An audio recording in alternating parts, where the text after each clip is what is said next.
All right, people, what's up? I'm back. This is your boy, and today I'm gonna show you two music icons who kind of came in the late '80s, early '90s, and each had their period to dominate. It's gonna be Usher versus R. Kelly. Woo! Yeah! Yeah, I know I get excited. Today's Saturday. I was gonna go see a movie, but it's a little crazy outside because Thanksgiving holidays coming up. And I decided I wanted to drop this video and then the next video after that before we get closer to Thanksgiving holiday and the days leading up to it. Plus, I work on Black Friday and I have to get up at 4 o'clock in the morning. 3 hours before the store opens at 7 because I work from 7 to 2. But that's not the case. And then we got the Creed movie review coming up. Oh yeah, we got a Creed movie review because that comes out this week coming up. Now Usher, real name is Usher Wayman. He does have a middle name. He was born and raised in Dallas, Texas, and then he moved to Tennessee. Then he moved again to Atlanta, Georgia, and that ended up being his home for quite a while. Now he did come from a middle class slash low class background. Now, him and his mom was on food stamps. If you've seen his life story, he was on food stamps for quite a while, and he did get into a lot of trouble at a young age. A couple of fights. Get suspended here or there. Nothing serious, major until yet. And then, of course, there was some personal tragedies, a couple of deaths in the family. Who hasn't had that in their life? But it wasn't until 1986, 1987 that, as the story goes, he turned on the TV and he was captivated by one person and one person only. King of Pop, Michael Jackson. He saw all those Michael Jackson songs, and right there and then he looked at his mom and told his mom, "I'm going to be a superstar." Now, he was in a boy band. I know you find this hard to believe, but at that time they were doing boy groups. There was New Kids on the Block. There was Jagged Edge. There was Boys to Men. There was Bobby Brown and New Edition, which he was a part of two different groups. And then Usher was in a boy group, and he had by far the best voice. He had by far the most powerful voice out of the group. In fact, he was so good that he got discovered by a lot of executive music producers. Two of them ended up being Jermaine Dupri and Bad Boy Baby, P. Diddy.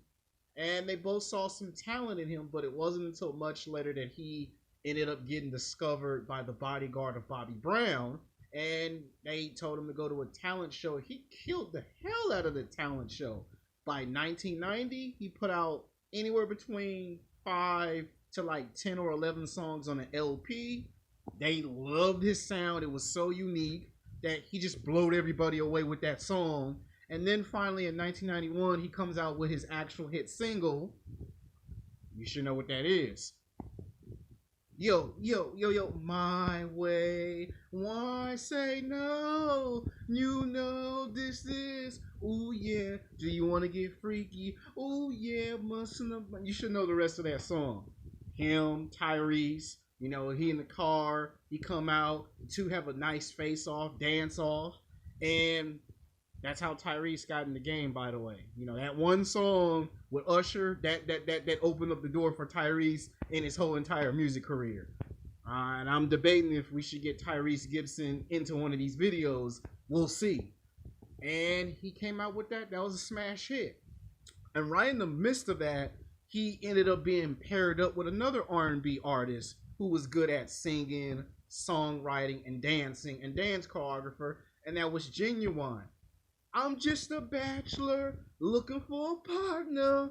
My pony nursing, riding my pony. My shadows coming. You should know the songs. This was 1990s. And he had a nice few. I don't know how it happened, but apparently someone tried to compare Genuine and Usher. And I guess, Genuine felt a little insulted by the comparison and kind of said something in the comment section of being interviewed, and it started some type of diss. So I guess at that time we're in the 1990s, and this is way before the West Coast East Coast diss took place. Next thing you know, guess what we have? Usher ain't the type of guy to make a diss song, but he kind of hinted at one of these songs why he had to end his friendship with Homeboy. And Genuine not wanting to feel like he'd been punked out, had to respond to it. So there were some diss songs, and then Usher got into his prime. Usher did songs like My Way because he did the My Way tour, which sold anywhere from 100,000 copies to 100 million copies to 1 million copies. Went from platinum to double platinum overnight. And then he did other songs like later on in the mid 1990s, he would do a love song where he broke up with Chili from TLC. They did a crossover where Chili popped up on his album and did a love song. Then he popped up on her album and did a love song. So they did 2 songs and they were in a relationship. But then he cheated on her, as they love to make that highly profiled. I don't know why.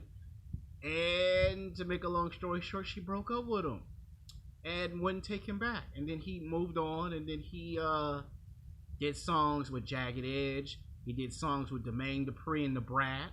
He did a whole bunch of collaboration songs with a lot of people.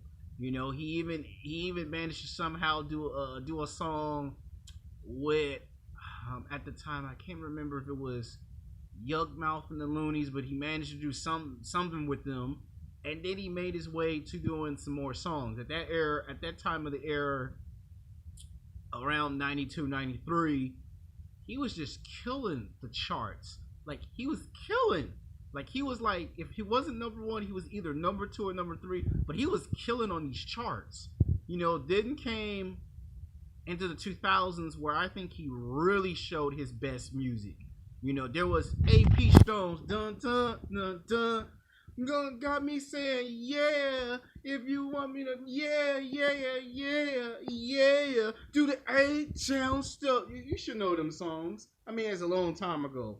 Little John and Ludacris. He did My Confessions, which was a hot album. He did My Confessions Part 1, My Confessions Part 2. Got me twisted, caught up, I'm losing control. This girl got a hold on me, oh. Got me tripping, oh. Got me caught up, I'm losing control. This girl got a hold on me, oh. Got me tripping, oh. You should know that song by now.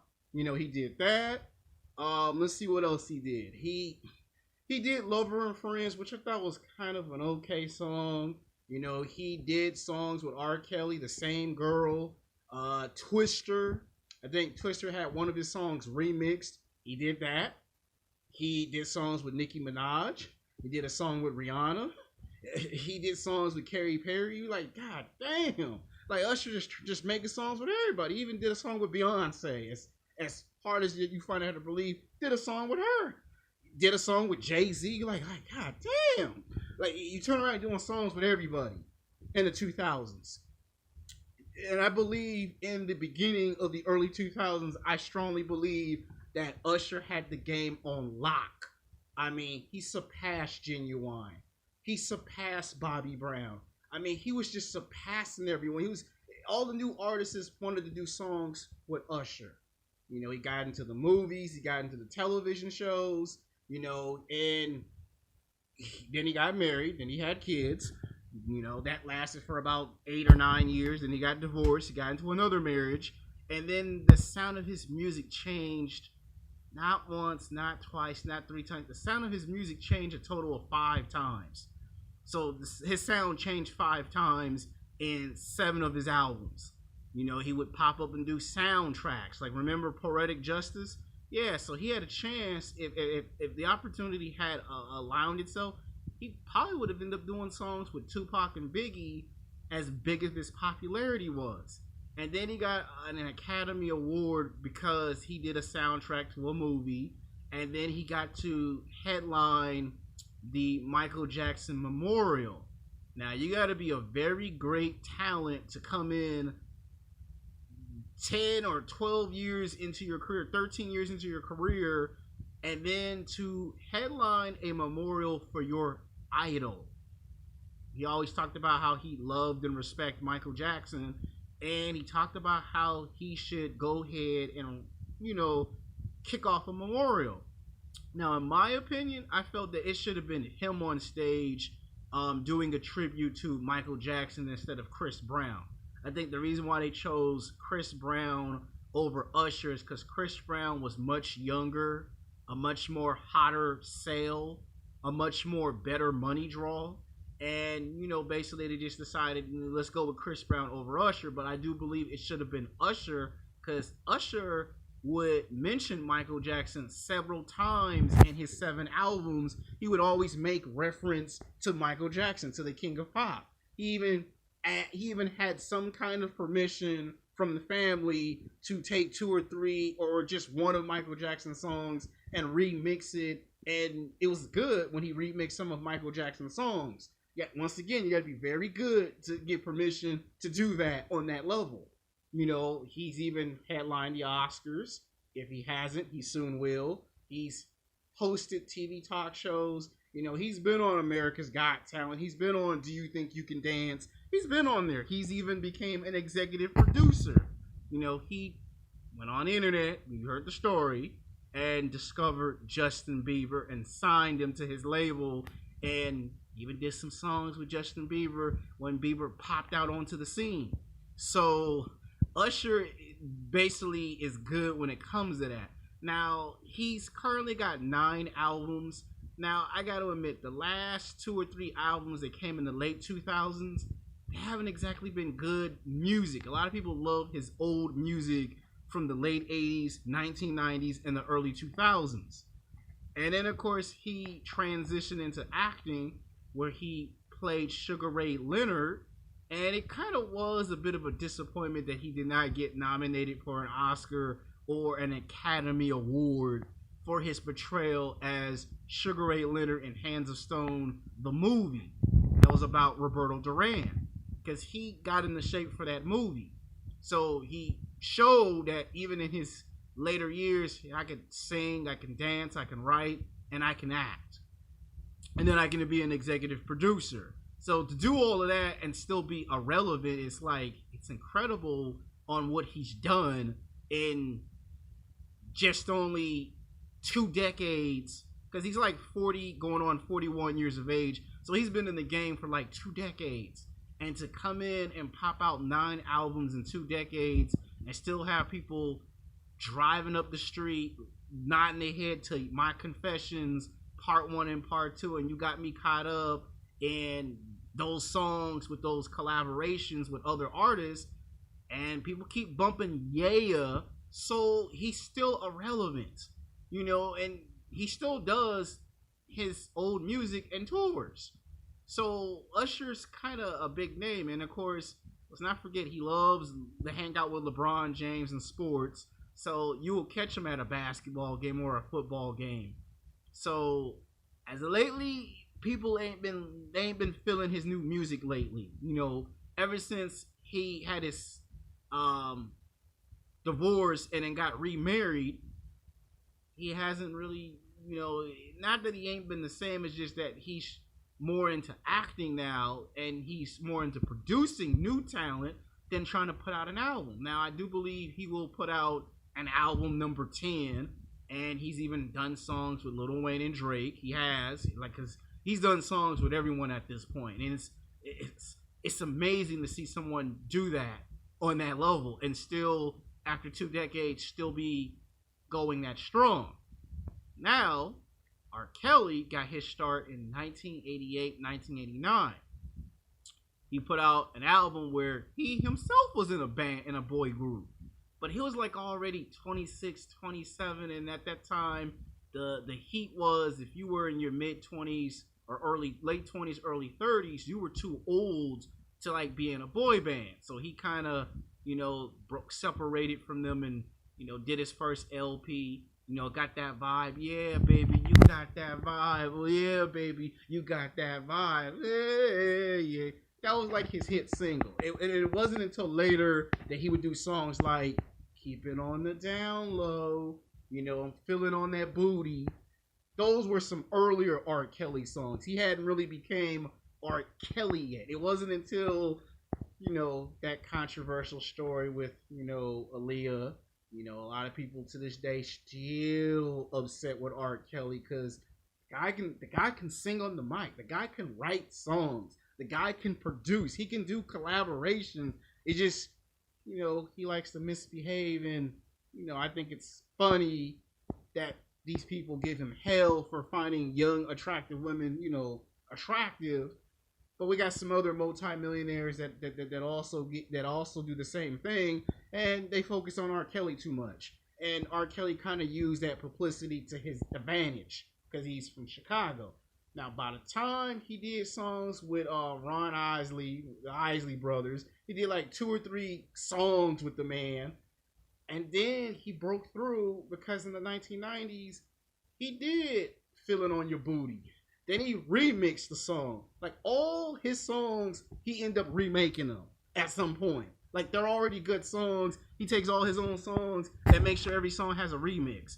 And I think he was probably at the time the only artist that would do that. And then all of a sudden, here come Jermaine Dupri remixing songs. Here come Jay-Z remixing a song. Here come Tupac remixing. All of a sudden, everybody wants to remix songs. So I guess we could say some part of the 1990s, we could say the remix era, where a lot of people began to get irritated in the 2000s because there were all these remixes the songs. And R. Kelly would do songs with people that you would recognize. Do a song with DMX. Do a song with LL Cool J when people didn't even know who R. Kelly was. He would turn around and, try to do a song with Notorious B.I.G., but at that time Biggie was too big. He tried to do a song with a lot of people at that time. And by the time R. Kelly by the time we got to 1999, he put on a mask where he looked like he was Batman. Literally. So at that point, he had already put out 4 albums.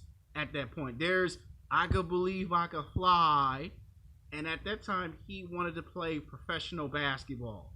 And at that time, it was unheard of for a guy to be in his early 30s wanting to play basketball. And since Michael Jordan was his favorite basketball player and Chicago Bulls was his favorite basketball team, he wanted to actually play professional basketball. Now, he got on a semi-pro basketball team, but it wasn't the NBA. So he did the movie soundtrack, "I Believe I Could Fly," which was so damn good that to this day, some people scratch their head. How come this guy didn't get an Oscar or a Golden Globe for it? He got a reward, he just didn't get the reward that we thought he should have gotten. And then, of course, we get into the 2000s, and he gives us those R. Kelly songs that are R. Kelly songs. And then he made a long-ass album of "Trapped in the Closet." I can't believe "Trapped in the Closet" lasted 2 albums. Like, god damn. Sure, this guy know how to tell a damn story. And then there's my favorite song. "Oh, you ain't getting that with your players card. Players only." And then he did songs with T.I. and T-Paint. And again, this shows he could do collaborations. And this was a remix. He was in there. And then he did Players Only with The Game. And then, of course, he did his live tour with Jay-Z, which that was good. But here's the problem. He was supposed to do another album with Jay-Z because they were a contract at the time. And he didn't finish the contract.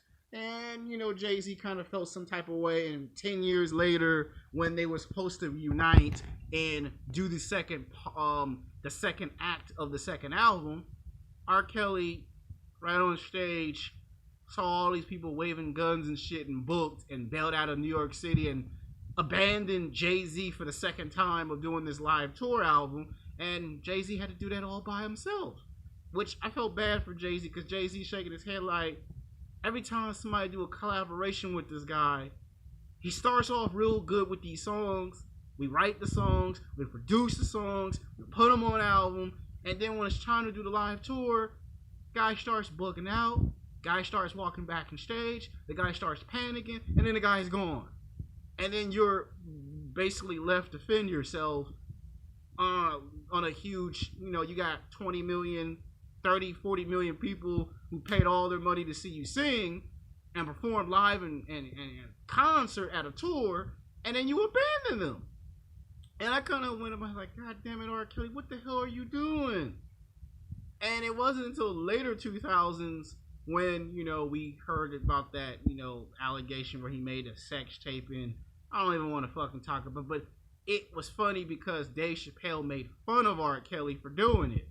But that also damaged his music career in the process. Because now nobody wanted to really do songs with him unless they got to have some ownership to the song, and the only way they would do a song is if he agreed it was just only on music and nothing else.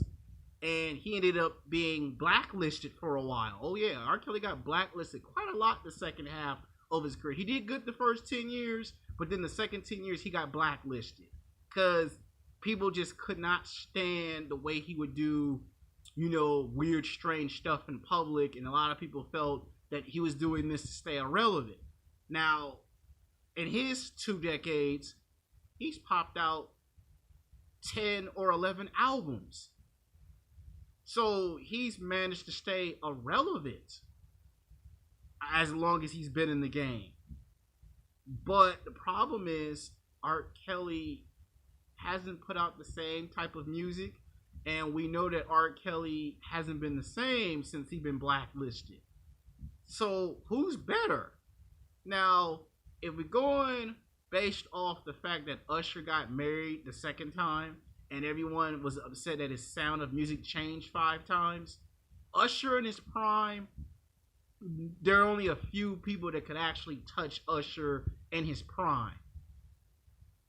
R. Kelly was a guy that always stayed in the studio, always popped out 2 or 3 songs, maybe 4 songs if he was in a good mood.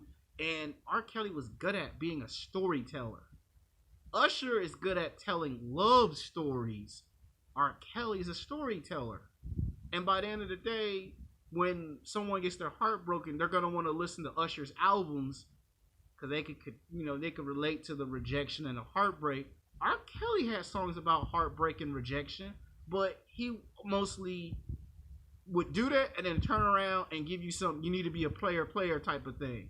So R. Kelly was good at doing more than one thing. But at the end of the day, when you talk about who gets more of the radio play and who gets more of the credit, they both do. R. Kelly in his prime, he was good, and there were people that could get him, that could touch him. Problem is, whenever something bad arrived, R. Kelly would just disappear. Usher, when things get tough, Usher have this tendency that I'm not running, I ain't no punk, I'm taking it on. R. Kelly, when things get tough, I gotta retreat, I gotta hide, and then give you an explanation later.